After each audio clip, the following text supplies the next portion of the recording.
வணக்கம். நான் உங்கள் ஸ்மாஷ்னி சந்திரசேகர். டுடே ஸ்டெப் சேனலில் தீராத இருமல், அதாவது வறட்டு இருமல் சொல்லக்கூடிய ட்ரை காஃப் எப்படி க்யூர் பண்ணுறதுன்றதை பற்றி தான் இன்றைக்கி நம்ம வீடியோவில் பார்க்க போகிறோம். இதற்கு 3 பொருள் தாங்க தேவை.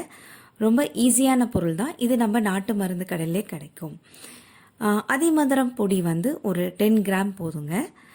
அடுத்தது மிளகு தூள் நம்ம வீட்டிலே ரெடி பண்ணிக்கலாம். ஸோ அது ஒரு 10 கிராம் எடுத்துக்கணும். அடுத்தது விதை நீக்கிய கடுக்காய் தூள், அதாவது கடுக்காயில் எப்பயுமே விதையை நம்ம நீக்கிடணுங்க. அது நம்ம சேர்க்கக்கூடாது. அதோட தோல் மட்டும்தான் பயன்படுத்தணும்.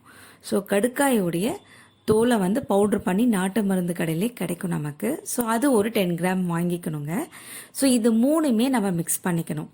அதிமதுரம் பொடி, மிளகு பொடி, அப்புறம் கடுக்காய் பொடி, சரிங்களா?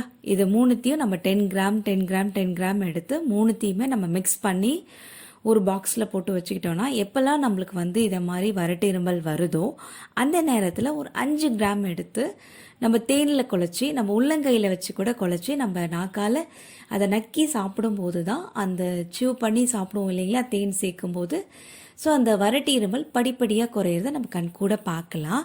ஸோ இந்த மாதிரி ட்ரை காஃபுக்கு ரொம்பவே ஒரு முக்கியமான ஒரு டிப் என்ன அப்படின்னு பார்த்தீங்கன்னாக்கா, வெந்நீர் சாப்பிட்டுட்டு வர்றதுனாலையும் இந்த வறட்டு இருமல் குறைய ஆரம்பிக்கும். இன்னொரு டிப் என்னன்னு பார்த்தீங்கன்னாக்கா, காகுல் பண்ணுறதுங்க. அதாவது வெந்நீரில் கல்லுப்பு சேர்த்து கரைச்சி அதை நம்ம தொண்டையில் தொண்டை வரைக்கும் சேர்கிற மாதிரி தண்ணி விட்டு அதை ஓக்காலிச்சு அதை நம்ம துப்பிடணும். ஸோ இதை மாதிரி டெய்லி நம்ம ஒரு 4 முறை செஞ்சுட்டு வந்தாலும் அந்த வறட்டு இருமல், சளி எல்லாமே குணமாயிடும். இந்த டிப் உங்களுக்கு பயனுள்ளதாக இருக்கும்னு நான் நினைக்கிறேன். மீண்டும் ஒரு நல்ல தகவலுடன் நான் உங்களை சந்திக்கிறேன். இந்த வீடியோ உங்களுக்கு பிடிச்சிருந்தா லைக் பண்ணுங்கள், சப்ஸ்கிரைப் பண்ணாதவங்க சப்ஸ்கிரைப் பண்ணுங்கள், பக்கத்தில் இருக்க பெல் ஐக்கானும் அழுத்துங்க. நன்றி, வணக்கம்.